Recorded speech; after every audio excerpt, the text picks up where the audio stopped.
Assalamualaikum warahmatullahi wabarakatuh. Perkenalkan, nama saya Yulia Budiarti dengan NIM 205231337 dari kelas Perbankan Syariah 2I. Di sini saya akan memaparkan tentang biografi Imam Malik dan Imam Syafi'i.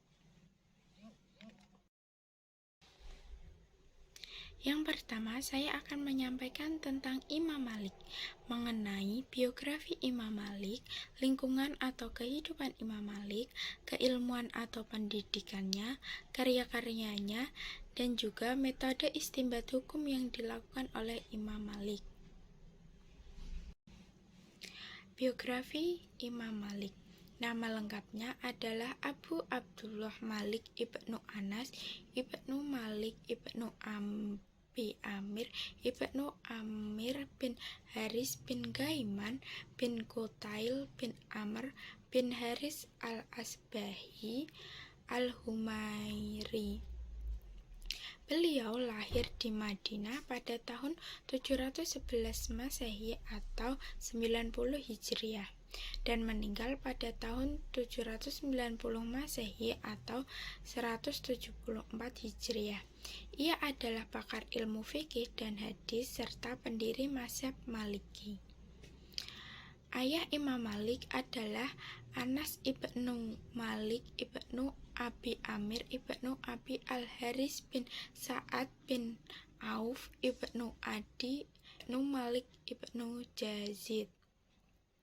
Ibunya bernama Siti Aliyah binti Syuraik ibnu Abdul Rahmah ibnu Syuraik al-Asdiyah.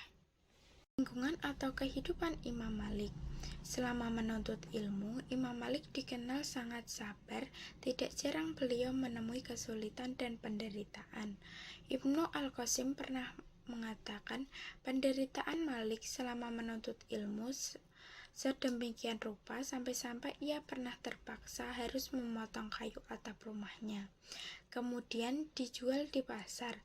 Setelah Imam Malik tidak dapat mencukupi kebutuhan hidup keluarganya, kecuali dengan mengorbankan tekad menuntut ilmu, mulailah Imam Malik menyatakan seruannya kepada penguasa agar para ahli dapat dijamin mencurahkan waktu dan tenaga untuk menekuni ilmu, yaitu dengan memberi gaji atau penghasilan lain untuk menjamin kehidupan mereka. Namun, tak ada seorang pun pengusaha yang menghiraukan seruan Imam Malik, karena pada saat itu Daulah Umayyah sedang sibuk memperkokoh dan menetapkan kekuasaannya. Mereka sedang menarik simpati para ilmuwan yang tua, bukan yang muda. Hingga akhirnya secara kebetulan Imam Malik bertemu dengan pemuda dari Mesir yang juga menuntut ilmu. Pemuda itu bernama Al-Layits ibnu Sa'ad dan keduanya saling mengagumi kecerdasan masing-masing. Hingga timbullah semangat persaudaraan atas dasar saling menghormati. Meskipun Imam Malik senantiasa menutupi kemiskinan dan penderitaannya dengan selalu berpakaian baik, rapi, dan bersih, serta memakai wangi-wangian, tetapi Al-Layits ibnu Sa'ad mengetahui kondisi Imam Malik yang sebenarnya, sehingga sepulangnya ke negerinya, Al-Layits tetap mengirimkan hadiah uang kepada Imam Malik di Madinah. Dan ketika itu, khalifah yang berkuasa menyambut baik seruan Imam Malik agar penguasa memberikan gaji atau penghasilan kepada para ahli ilmu. Keilmuan atau pendidikan Imam Malik. Imam Malik terdidik di kota Madinah pada masa pemerintahan Khalifah Sulaiman ibnu Abdul Malik dari Bani Umayyah. Pada masa itu masih terdapat beberapa golongan pendukung Islam, antara lain sahabat Ansor dan Muhajirin. Pelajaran pertama yang diterimanya adalah Al-Quran, yakni bagaimana cara memahaminya, membaca, dan tafsirnya. Beliau dapat julukan sebagai ahli hadis. Imam Malik mempelajari bermacam-macam bidang ilmu pengetahuan seperti ilmu hadis, al-rad al-ahlil ahwa fatwa, fatwa dari para sahabat-sahabat, dan ilmu fikih ahli ra'yu atau fikir.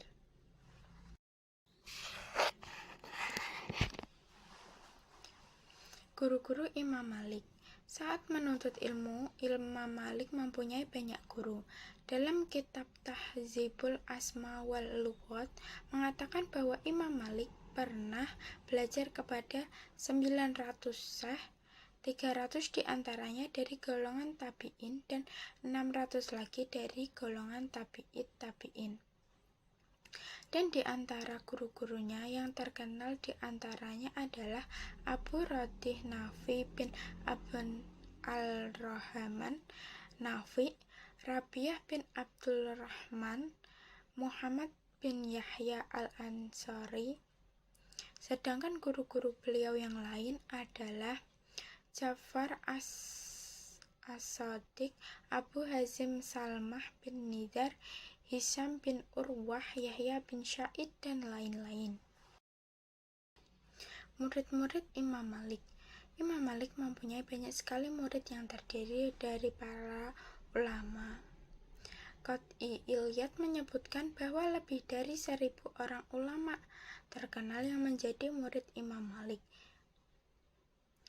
Kemudian 7 orang murid yang termasyhur dari Mesir adalah Abu Abdullah Abu Muhammad Ashab bin Abdul Aziz al-Qaisi, Abu Muhammad Abdullah bin Abdul Hakam, Asbaq ibnul Fajar al-Umami, Muhammad bin Abdullah ibnu Hakam, dan Muhammad bin Ibrahim al-Askandari bin Zizar. Karya-karya Imam Malik. Yang pertama ada kitab Al-Mutawatta dan kitab Al-Mudawwanah Al-Kubra. Kitab Al-Mutawatta mengandung 2 aspek, yaitu aspek hadis dan aspek fikih. Adanya aspek hadis karena Al-Mutawatta banyak mengandung hadis yang berasal dari Rasulullah atau dari sahabat atau tabi'in. Sedangkan yang dimaksud aspek fikih adalah karena kitab Al-Mutawatta disusun berdasarkan sistematika dengan bab-bab pembahasan layaknya kitab fikih. Ada bab thaharah, sholat, zakat, nikah, dan lain-lain. Kitab Al-Mudawwanah Al-Kubra yang merupakan kumpulan risalah yang memuat kurang lebih 1036 masalah dari fatwa Imam Malik yang dikumpulkan oleh As'ad ibnu al-Furaid al-Naisaburi yang berasal dari Tunis yang pernah menjadi murid Imam Malik. Metode istinbat hukum Imam Malik.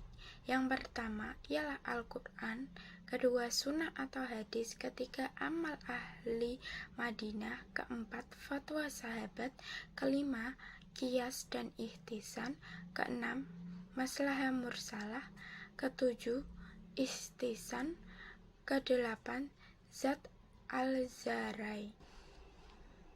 Selanjutnya saya akan menjelaskan tentang Imam Syafi'i, mengenai biografi Imam Syafi'i, lingkungan atau kehidupan Imam Syafi'i, keilmuan atau pendidikan beliau, karya-karya beliau, dan juga fikih Imam Syafi'i serta keistimewaan Imam Syafi'i.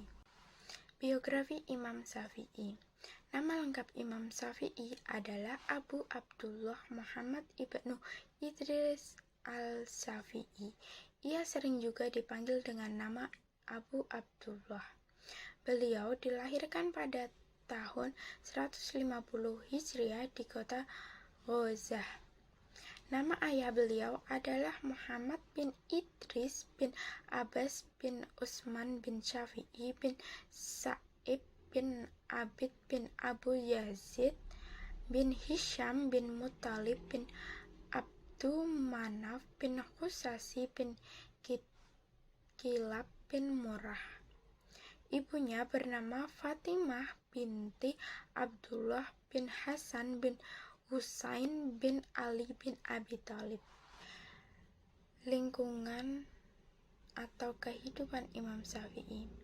Imam Syafi'i tumbuh di negeri Gaza sebagai seorang yatim setelah ayahnya meninggal, sehingga berkumpullah pada dirinya kefakiran, keyatiman dalam keterasingan dari keluarga. Namun, kondisi ini tidak menjadikannya lemah dalam menghadapi kehidupan. Setelah Allah memberikannya taufik untuk menempuh jalan yang benar. Setelah sang ibu membawanya ke tanah Hijaz, maka mulailah Imam Syafi'i menghafal Al-Quran sehingga ia berhasil merampungkan pada usia 7 tahun. Karena ketekunannya dalam belajar sehingga beliau juga mampu menghafal kitab Al-Mutawatta karya Imam Malik dalam usia 10 tahun. Kemudian pada saat berusia 15 tahun, Imam Syafi'i berfatwa setelah mendapat izin dari syekhnya yang bernama Muslim bin Khalid Az-Zahanzi. Beliau menaruh perhatian yang besar terhadap syair dan bahasa, sehingga ia hafal syair dari suku Hudzail. Bahkan beliau hidup bergaul bersama mereka selama 10 tahun atau 20 tahun menurut suatu riwayat. Penggambaran beliau dalam mencari ilmu juga sampai di Madinah, zaman Irak dan Mesir. Keilmuan atau pendidikan Imam Syafi'i.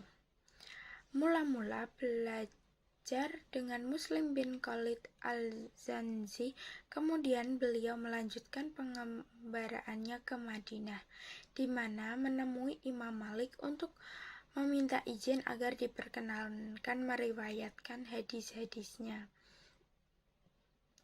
Setelah belajar kepada Imam Malik pada tahun 195 Hijriah, beliau pergi ke Baghdad untuk melanjutkan menuntut ilmu dan mengambil pendapat-pendapat dari murid-murid Imam Abu Hanifah dengan cara bermunazarah dan berdebat dengan mereka. Selama 2 tahun beliau berada di Baghdad, kemudian beliau ke Mekah, dilanjutkan ke Yaman. Beliau berguru pada Matrak bin Mazyud, dan di Irak beliau berguru kepada Muhammad bin Hasan. Di antara guru-guru beliau ada yang beraliran tradisional atau aliran hadis, seperti Imam Malik, dan ada pula yang mengikuti paham Mu'tazilah dan Syiah. Beliau juga terjun dalam perdebatan sengit dengan mazhab Hanafi dan banyak mengeluarkan koreksi terhadapnya. Dari kritik-kritik Imam Syafi'i terhadap kedua mazhab tersebut, akhirnya ia muncul dengan mazhab baru yang merupakan sintesa antara fikih ahli hadis dan fikih ahli ra'yu yang benar-benar orisinil. Namun demikian, yang paling menentukan orisinalitas mazhab Syafi'i ini adalah kehidupan 4 tahunnya di Mesir.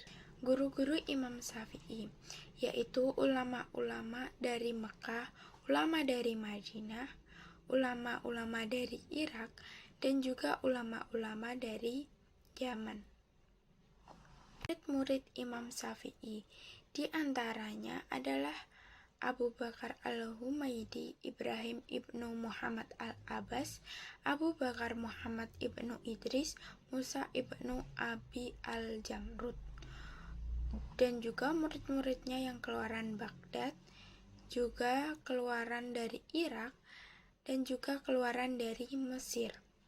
Murid-murid Imam Syafi'i dari kalangan perempuan tercatat antara lain saudara perempuan Al-Muzani. Mereka adalah para cendekiawan besar dalam bidang pemikiran Islam dengan sejumlah besar bukunya, baik dalam fikih maupun lainnya. Di antara para muridnya yang termasyhur sekali ialah Ahmad ibnu Hanbal. Karya-karya Imam Syafi'i. Terhadap karya-karya Imam Syafi'i, Qadhi Imam Abu Muhammad bin Husain bin Muhammad al-Muzani, yaitu salah satu seorang murid Imam Syafi'i, yang mengatakan bahwa Imam Syafi'i telah mengarang kitab sebanyak 130 kitab, baik kitab-kitab dalam ilmu usul al-fiqh dan lain-lain. Khususnya untuk kepustakaan Indonesia adalah diantaranya sebagai berikut. Yang pertama ada Ar-Risalah, yang kedua ada Al-Um, ketiga Ikhtilaf al-Hadis, dan keempat ada Musnah. Fikih dari Imam Syafi'i. Ilmu fikih Imam Syafi'i merupakan ikatan sunnah dengan qiyas dan pemikirannya dengan beberapa cara-cara atau peraturan untuk memahami Al-Quran dan hadis. Juga beliau menerapkan kaidah-kaidah pengeluaran hukum dan kesimpulannya. Oleh karena itulah beliau berhak dianggap sebagai penulis ilmu usul fiqh. Menurut apa yang terbukti di atas bahwa Imam Syafi'i mulai menyusun mazhab fikihnya setelah beliau mempelajari ilmu fikih di Madinah dan ilmu fikih orang-orang Irak. Mazhab Syafi'i mulai berkembang di Mesir yang terkenal dengan qaul jadidnya, yang diajarkan beliau di Masjid Amr ibnu As. Perkembangan ini semakin bertambah sejak banyaknya para ulama dan para cendekiawan yang mengikutinya perjalanan, seperti Muhammad ibnu Abdullah ibnu Abdul Hakim, Ismail ibnu Yahya al-Buwaiti, Ar-Rabi al-Jizi, Ashab ibnu Qasim, dan ibnu Mawas. Oleh karena itu, terdesaklah mazhab yang telah dianut sebelumnya, yaitu mazhab Hanafi dan mazhab Maliki. Walaupun pada tahun 197 Hijriah, beliau telah mengajarkan qaul qadimnya di Baghdad, namun perkembangan mazhab Syafi'i barulah setelah beliau meninggal dunia, yang dikembangkan oleh Hasan ibnu Muhammad al-Za'farani yang wafat pada 260 Hijriah. Keistimewaan Imam Syafi'i. Di sini saya akan membacakan 3 keistimewaan dari Imam Syafi'i dari banyaknya keistimewaan beliau. Yang pertama, keluasan ilmu pengetahuan yang dimiliki beliau di dalam bidang sastra serta nasab yang sejajar dengan Al-Hakam bin Abdul Muthalib. 2. Kekuatan Imam Syafi'i di dalam menghafalkan Al-Quran serta kedalaman pemahamannya, yakni antara yang wajib dan sunnah, serta perihal kecerdasannya terhadap seluruh disiplin ilmu yang beliau miliki, yang tidak seluruh manusia bisa melakukannya. Yang ketiga, kedalaman ilmu mengenai sunnah, beliau bisa membedakan antara yang sunnah, yang sahih, dan yang dhaif. Dan ketinggian dari ilmunya, Imam Syafi'i dalam bidang usul fiqh, masul, mursal, serta juga perbedaan antara lafal yang khusus dan yang umum. Demikian yang bisa saya sampaikan. Jika ada kurang dan lebihnya, saya mohon maaf. Saya undur diri. Wassalamualaikum warahmatullahi wabarakatuh.